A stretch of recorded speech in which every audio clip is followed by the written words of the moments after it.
How gratitude practices alter brain chemistry. That is our topic today. Most people think of gratitude as a feeling, or maybe a quick journaling habit. You write down 3 things you're thankful for, you try to feel them, and hope it helps. But that surface-level practice, the kind most people do for a few days and drop, isn't what rewires your brain.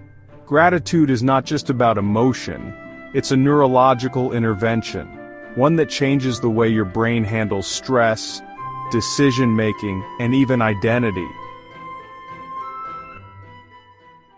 Let's start there.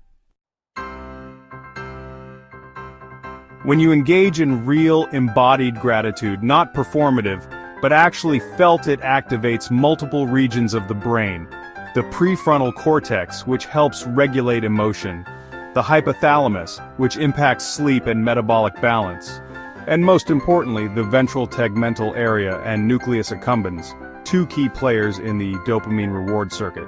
In other words, real gratitude triggers reward.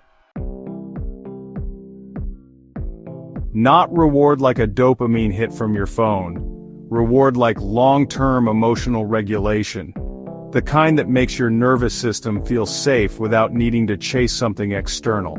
See, your brain doesn't just respond to gratitude, it builds pathways around it. The more you experience gratitude paired with reflection, the more those circuits strengthen. Gratitude doesn't just light up the brain when you feel good.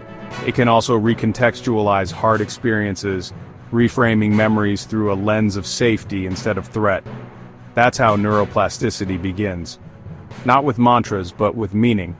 We'll go deeper into how those pathways form, and how to shift from gratitude as a list to gratitude as a rewiring tool.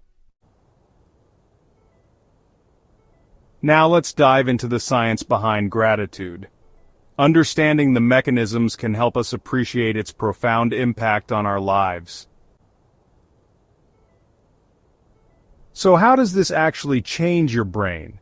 It starts with association. When you practice gratitude deliberately, especially during or after moments of difficulty, your brain begins pairing that reflection with the situation. That pairing creates a new emotional tag, one that says, this wasn't just pain, this had value, I got through it, and I can do it again. Over time, this shifts the way your brain recalls and reacts to past events. It doesn't just remember what happened, it remembers the emotional meaning you attach to it. That's the neurological difference between rumination and reframing. And here's where it gets even more powerful. Gratitude has been shown in fMRI studies to reduce activity in the amygdala, the brain's fear center, while increasing activity in the medial prefrontal cortex, the region involved in planning, empathy, and decision-making. Translation? The more gratitude becomes a habit, the less reactive your brain becomes and the more resilient it gets. But that's not just mindset, that's structure. The more you activate those circuits, the more myelinated they become. Myelination is the brain's way of strengthening the speed and reliability of a pathway. The more myelinated a circuit is, the more dominant it becomes during stress. So when people say things like, gratitude rewires your brain, this is what they mean, not just feeling better, but literally changing the brain's default path during moments of uncertainty or emotional threat. Before we keep going, if this is helping you connect the dots between science and real life, hit the like button so YouTube shows you more grounded, smart content like this. And if you want more videos like this, hit subscribe. Alright, let's break down what this looks like in the real world. Because theory is helpful, but execution is what changes you. Let's say you've had a rough week. Nothing hug, just a slow grind of stress, frustration, maybe some self-doubt. You sit down at night and think, okay, what am I grateful for? Your brain doesn't want to do it, it's not in the mood. But here's the key. The point isn't to force joy. The point is to notice contrast.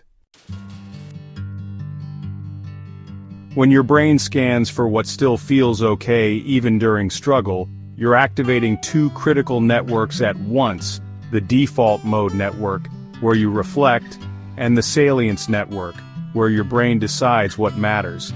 That dual activation is what makes the wiring stick, because you're not just remembering a good thing, you're teaching your brain that it matters during difficulty.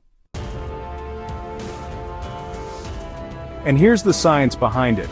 Studies show that people who regularly reflect on gratitude, not just feel it randomly, experience higher levels of dopamine and serotonin, the same neurochemicals that regulate motivation and mood. But this isn't just about mood improvement. This is about long-term rewiring.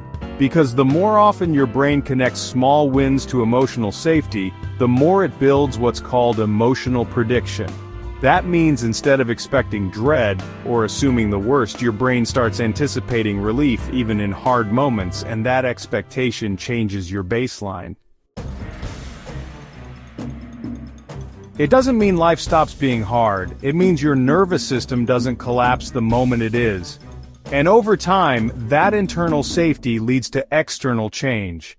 Because when your body isn't running survival mode in the background, you make clearer decisions.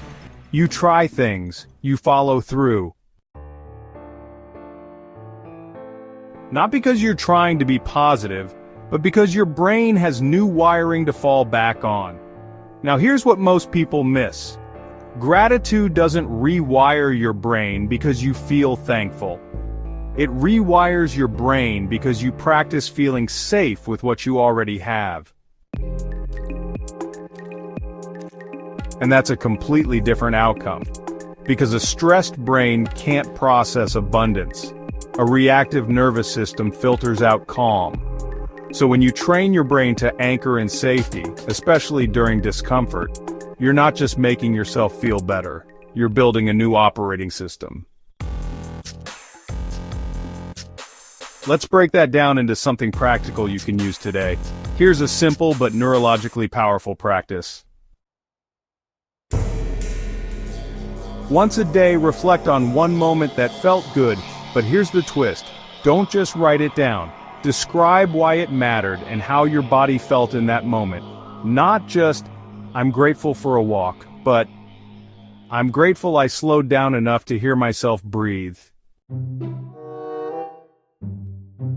That shift from surface listing to embodied awareness is what activates the anterior cingulate cortex. It's the part of your brain responsible for emotion regulation and sustained attention. And when that region strengthens, you don't just notice more good, you start building your behavior around it. This is where the loop completes.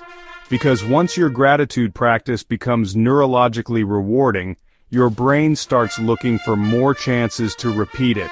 And now, you're not forcing a habit. You're following a feedback loop you designed. That's what rewiring really looks like. Not pretending things are fine, but training your mind to register relief in real time so it stops clinging to threat as the default setting. Let's lock this in. Gratitude isn't about ignoring problems, it's about proving to your brain that safety can exist with uncertainty. And the moment your nervous system believes that, your entire life starts working differently, not louder, not faster, but quieter, clearer, and finally, sustainable. If this gave you something to think about, like the video so more people find it, and if you want more grounded, no-fluff videos like this, hit subscribe. The content on this channel is for educational and entertainment purposes only. It does not constitute medical, financial, legal, business, or lifestyle advice. Always consult a qualified professional before making changes to your health, finances, legal situation, or personal routines. Do your own research before making any decisions related to income, monetization, or technology use. All views are based on publicly available information and emerging trends at the time of publication, and may evolve over time.